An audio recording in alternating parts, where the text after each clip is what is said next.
नमस्कार मित्रों, आज हम अपनी अगली सीरीज जो है लेकर आए हैं, जिसमें हम दस्त के लिए बात करेंगे कि दस्त क्या होते हैं, जिसे आप डायरिया के नाम से भी जानते होंगे। तो प्रश्न वही उठता है फिर से कि डायरिया क्या है, दस्त क्या है, क्या ये एक बीमारी है? अगर है तो क्या इलाज होना चाहिए, और अगर एक बीमारी नहीं है तो फिर इसमें आने वाली जो है असुविधाएं को कैसे जो है जल्द से जल्द इनसे छुटकारा पाया जाए, और आगे जो भी इससे संबंधित बातें हैं वो सब हम इस सीरीज में जानेंगे। कैसे इनका प्रबंधन करना है, कैसे इनको ठीक करना है, ये सब भी जानेंगे। तो इस सीरीज में 2 वीडियोज़ होंगे, लगभग 2 से 3 वीडियोज़ हो सकते हैं। अभी इस वीडियो में हम बात करेंगे कि दस्त क्या है। तो आइए शुरू करते हैं। दस्त, जैसा कि हमने पहले भी बात किया था अपने पिछली सीरीज़ की वीडियोज़ में, बुखार पे, सर्दी खांसी जुकाम पे, कि ये क्या है, क्या ये एक बीमारी है या फिर हमारे शरीर का सुरक्षा तंत्र का ही एक हिस्सा है।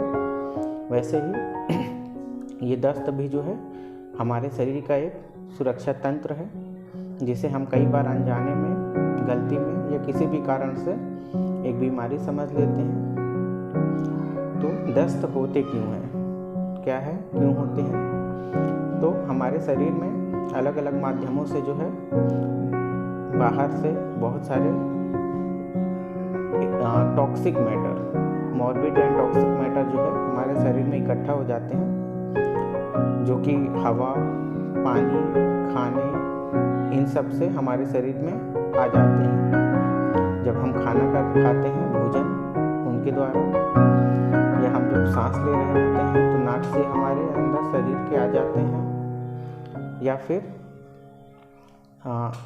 जब भी हम किसी टॉक्सिक चीज़ का सेवन करते हैं, जैसे अल्कोहल ड्रिंकिंग कर लिया या फिर कुछ और भी जो कि हमारे शरीर के लिए आवश्यक नहीं है, हमने बस स्वाद और अपने दिमाग को शांत करने के लिए या फिर किसी भी तरीके से अपने आपको प्लेज़र देने के लिए, खुशी देने के लिए जो है हम ये सब चीज़ों का इस्तेमाल कर लेते हैं। जैसे नशे के भी कोई भी पदार्थ होते हैं। तो ये सब जो है जब भी हमारे शरीर के अंदर इस तरह से कोई भी चीज़ें जो कि अनवांटेड होती हैं, शरीर को इनकी कोई ज़रूरत नहीं होती, तो हम जब इनको लेते हैं तब शरीर जो है किसी प्रकार का दिक्कत महसूस करता है, अपने जो चल रहे सुचारू कार्य हैं उनको पूरी तरीके से कर नहीं पाता है, जिसके लिए शरीर जो है फिर अपनी तरफ से शरीर को ठीक रखने के लिए जो है एक सुरक्षा प्रणाली का निर्माण करता है, जिसमें हमने जाना था कि पहला जो था वो बुखार था। फिर किसी वजह से ऐसा होता है कि हम जो है उन चीज़ों को जो है रोक देते हैं। अगर हम शुरुआत में उनको रोक देते हैं तो वो फिर शरीर दोबारा कोशिश करता है कि हम उसको जो है फिर से शरीर, क्योंकि शरीर अंतिम दम तक, अंतिम सांस तक जो है शरीर के अंदर के जो सुरक्षा प्रणाली है वो आपको बचाने की कोशिश करता रहता है। तो वैसे ही उसी रास्ते में वो दोबारा क्या करता है, फिर से एक नया हथियार ढूंढता है कि कैसे हम शरीर को जिंदा रखें, बचा के रखें। तो हम क्या होता है, जनरली बार बार गलतियां करते रहते हैं, जाने या अनजाने। तो उसी के रास्ते में जो है शरीर एक नए नए हथियार निकालता रहता है, ताकि अंतिम अवस्था तक जितना हो सके हमें जिंदा रखने की कोशिश कर सके।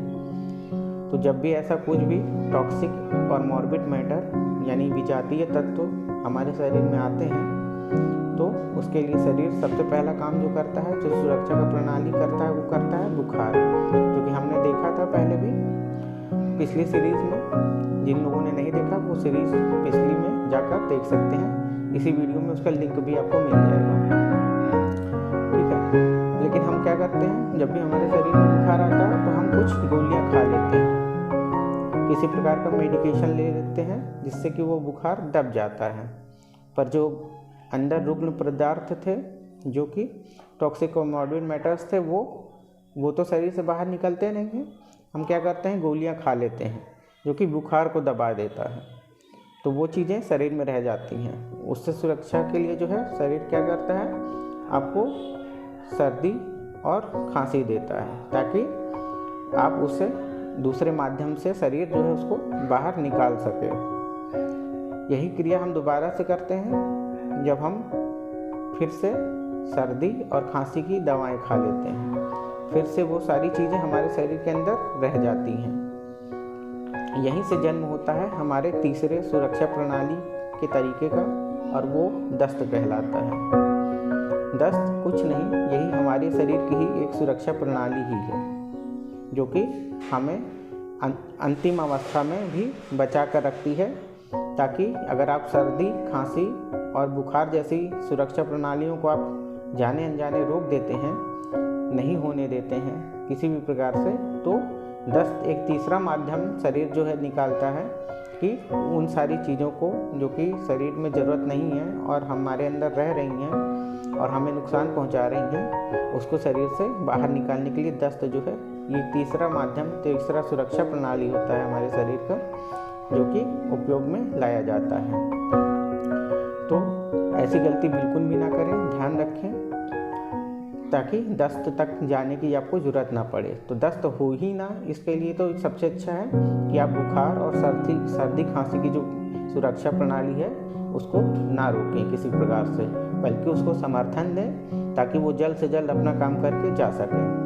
अगर फिर भी आप किसी प्रकार से रोकते हैं तो फिर दस्त जो है आपको मदद करेगा, आपके जीवन को सुरक्षित रखेगा, बचाएगा आपको। दस्त में क्या होता है, बार बार हमें मोशन लगता है, बार बार पतली पतली टट्टी हमें होती है, यही होता है दस्त। इसी तरीके से हम दस्त को जानते हैं। ये क्यों होता है, ताकि वही जो विजातीय द्रव्य हैं, पदार्थ हैं, जो अनवांटेड मटेरियल है हमारे शरीर में आ गया है, वो अब जब सारे रास्ते बंद हो जाते हैं, जैसे फेफड़े के रास्ते से निकलना था नाक से, तो वो बंद हो गया। बुखार के रास्ते से नष्ट होना था, वो रास्ता भी हमने बंद कर दिया। तो अब वो दस्त के रास्ते से, यानी मल के रास्ते से, मल से हमारे शरीर मल बनकर वो निकल जाएगा बाहर।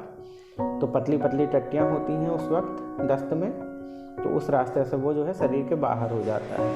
तो हमेशा ध्यान रखें कि जब भी दस्त हो तो आप उसे कोई बीमारी ना समझें, उसके लिए किसी प्रकार की हार्मफुल गोलियां ना खाएं जो कि आपको साइड इफ़ेक्ट्स देती हैं, और ये आपका बहुत ही मतलब बाद की सुरक्षा प्रणाली है। तो इससे ये ध्यान रखें कि शरीर को उस स्तर तक जाने ही ना दें, नहीं तो एक समय ऐसा आएगा जब शरीर के पास कोई रास्ता नहीं बचेगा, कोई भी सुरक्षा प्रणाली नहीं बचेगी आपको बचाने के लिए, और फिर अंत में जो है आपको बड़ी बीमारियों से जूझना पड़ेगा, और फिर आपकी मृत्यु तक भी इसमें आप जा सकते हैं।